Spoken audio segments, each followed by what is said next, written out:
On September 11, 2001, America was viciously attacked by evil forces. 2,974 people lost their lives that day. Placing 9/11 on the calendar is another date that will live forever in infamy. Americans were shocked, devastated, and outraged by the deaths of those innocent individuals. Yet on that same day, approximately 2,500 additional Americans died of cardiovascular disease. The next day, another 2,500 people died. And again on Thursday, and Friday, and Saturday, and the entire following week.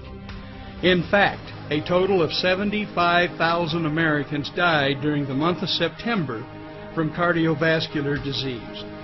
More than 25 times as many people died of cardiovascular disease that September than were killed by terrorists.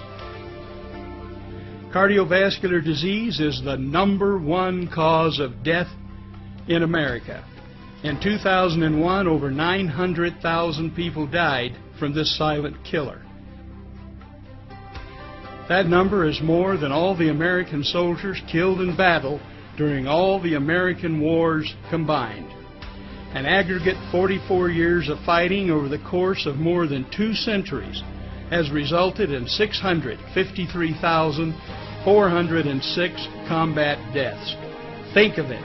More Americans die in 1 year from cardiovascular disease than died in actual combat from all the wars we have ever fought.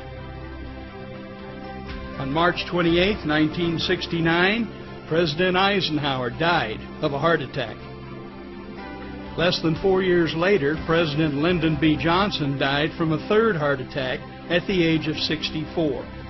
He was only 47 years old when he suffered his first heart attack.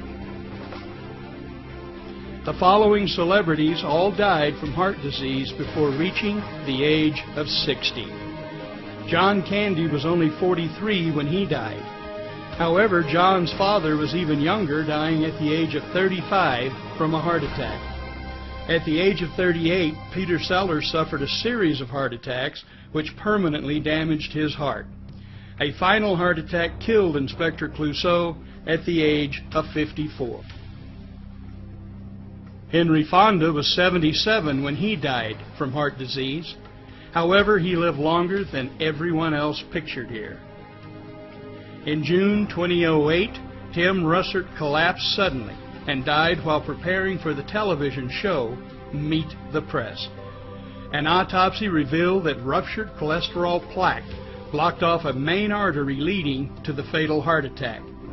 It's frightening to think that even though Tim Russert had access to the finest medical care in America and had recently passed a stress EKG evaluation and also was under the supervision of a cardiologist taking medication for cholesterol and blood pressure, he died at the age of 58 from his first and final heart attack.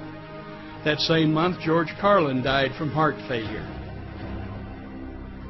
We just showed photos of 28 famous people who died of heart disease, 27 men and 1 woman. However, the last thing we want to do is add to the myth that heart disease affects mostly men. Heart disease is the #1 cause of death for both men and women. In fact, more women die of heart disease in the United States each year than men. In addition, studies show that women are much more anxious about developing breast cancer than cardiovascular disease. There seems to be more news and awareness regarding breast cancer than there is heart disease among women. Yet 12 times as many women will die from cardiovascular disease than breast cancer. It is hard to find someone who does not have a connection to cardiovascular disease. Who do you know that could be next? Which of your loved ones or friends needs an answer to this silent killer before it is too late? Part 2 presents an answer so powerful as to be a direct threat to the status quo of the multi-billion-dollar pharmaceutical industry.